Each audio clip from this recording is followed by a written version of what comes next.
So if you find yourself in an emergency situation, are you better off adding two-stroke oil, or should you just run the engine without enough oil in it? Well, today we're going to find out. We're going to add some two-stroke oil to this small engine and run it for a solid hour, sometimes under load and sometimes not. And before and after the testing, though, we're going to use a lubrication test device, a lubricity tester, to determine the film strength of this product, of this two-stroke oil. After the testing, we're going to test the oil that's been used for an hour to see if the oil has degraded any. Now, in the past, we tested both WD-40 and cooking oil. It wasn't very pretty with WD-40, quite a funny video, but the engine did survive. Cooking oil did quite a bit better. Now, in the case of WD-40 cooking oil and two-stroke oil, please do not go out and add this to your engine because bad things are probably going to happen. I just love to know what's going to happen, though. I've had hundreds of you ask me to do this video, so that's why we're doing it. So let's go ahead and get the testing underway. So I previously used this engine to test vegetable oil, and you can see that vegetable oil left some buildup on the piston. So what I'm going to do is use a little bit of brake parts cleaner and use a wire brush to clean this up.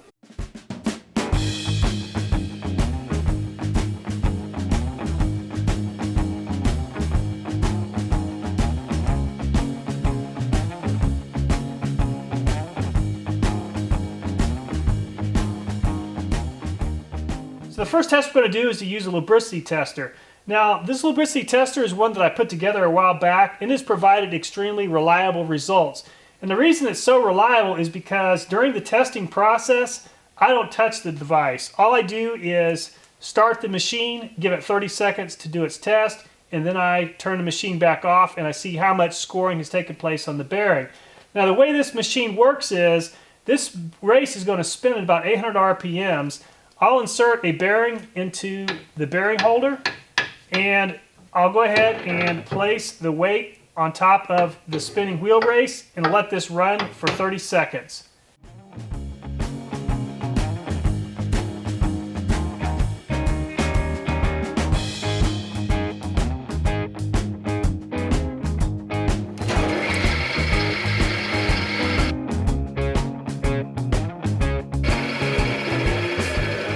So the bearing on the right is a two-stroke oil. The bearing on the left is from a previous video using 10W30 conventional motor oil.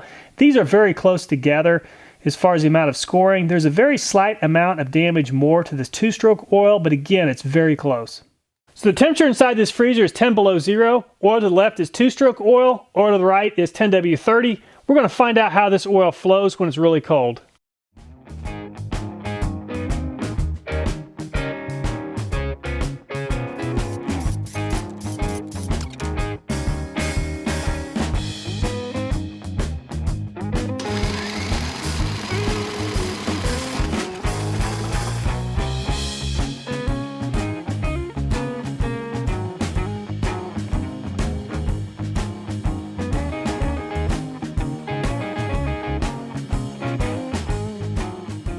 So the oil I previously drained out, I'd only used it for about 20 minutes. The purpose was to help flush out some of the vegetable oil that was previously in the crankcase. So what I'm going to do is go ahead and add some fresh conventional 10W30 oil, and then I'm going to add a little bit of Marvel Mystery Oil. I could use Seafoam. Either one of them are great cleaners.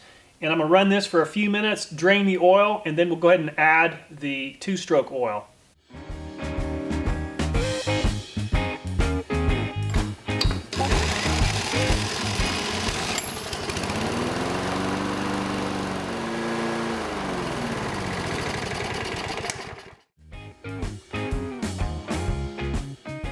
Okay, so this is the oil we just drained out. Now, I had just put some fresh oil in this engine, ran it for a little bit, then I went ahead and added the 20% mix of Marvel Mystery Oil and new 10W30. Look how dark this is. So obviously the Marvel Mystery Oil did a pretty good job of flushing out this engine. So what we do now is go ahead and add the two-stroke oil and see what it looks like after running for a solid hour. Okay, since grass isn't growing, I'm going to have to use another way of putting a load on this engine. I'm going to use the engine brake. Now I'm only going to do this for maybe 3 to 4 minutes at a time at most, because this will cause the flywheel to heat up, and if the flywheel gets too hot, it could come apart. But the way this works is when the lever on the handlebars is released, there's a brake pad that's going to come in contact with this flywheel, and it's going to slow down the engine. Now I've went ahead and disconnected the engine stop switch a while back, so it won't shut the engine off whenever I apply a load on the engine.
So there's quite a bit of blow-by that was occurring, and as you could tell, there was a lot of smoke coming out of the crankcase ventilation. So what we're going to do at this point is allow this engine to cool down. We're going to then drain off the oil and test the oil to see how much lubrication is still there, to see if it has lost any lubricity. So it looks like the oil level dropped just slightly to below the full mark, so not a whole lot of oil loss.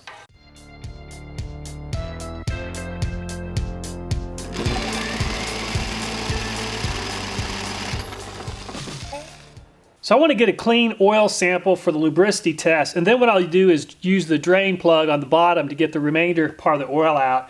I've had a lot of questions about this setup. This is just an HVAC or an AC unit type vacuum pump to pull a vacuum. And what I've done is I've just added a jar in the middle of this length of hose, so as vacuum pump creates a vacuum, it draws oil into the container and then not into the pump.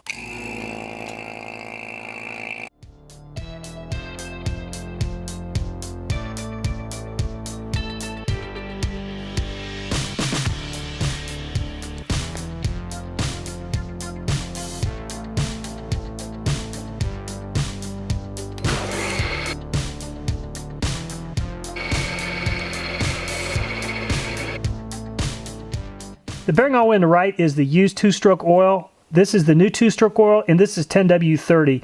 So I can't see any sort of a difference between the new and the used, so it appears that the two-stroke oil is just as good or very close to being just as good used as it is new. So this is what's left of the two-stroke oil. So what we're going to do now is add some acetone in it to really thin it out a lot. And then we're going to filter it through a couple of paper towels to see if there's any sort of metal inside this oil.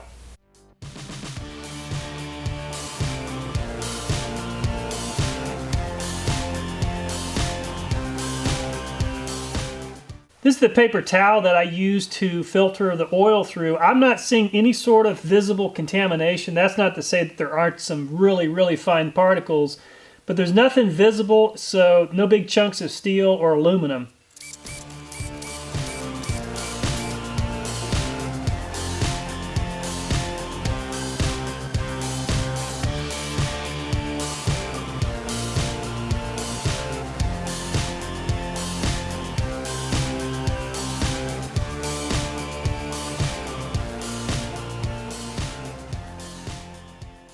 Two-stroke oil and a four-stroke engine. I'm really surprised at how well that worked. The engine seemed to run just fine, maybe a little bit hot. There also seemed to be a little bit of blow-by, but that's more because this engine is worn out. Then I don't want to blame the oil for that. This engine just has a lot of wear and tear on it. We didn't see any sort of compression loss. The lubricity test, both before and after, was very comparable to four-stroke oil. Also, when we filtered the oil, we didn't see any sort of metal contamination, so there does not appear to be any sort of damage. Anyway, I wouldn't have done this video had it not been for the people that requested it, so thanks for that recommendation. I really appreciate all the feedback I get from you guys. You guys have some really good video project ideas. Speaking of that, if you have any video project ideas, please leave a comment. I read pretty much every comment and I reply to as many as possible. Thanks so much for watching the video, and I look forward to seeing you next time.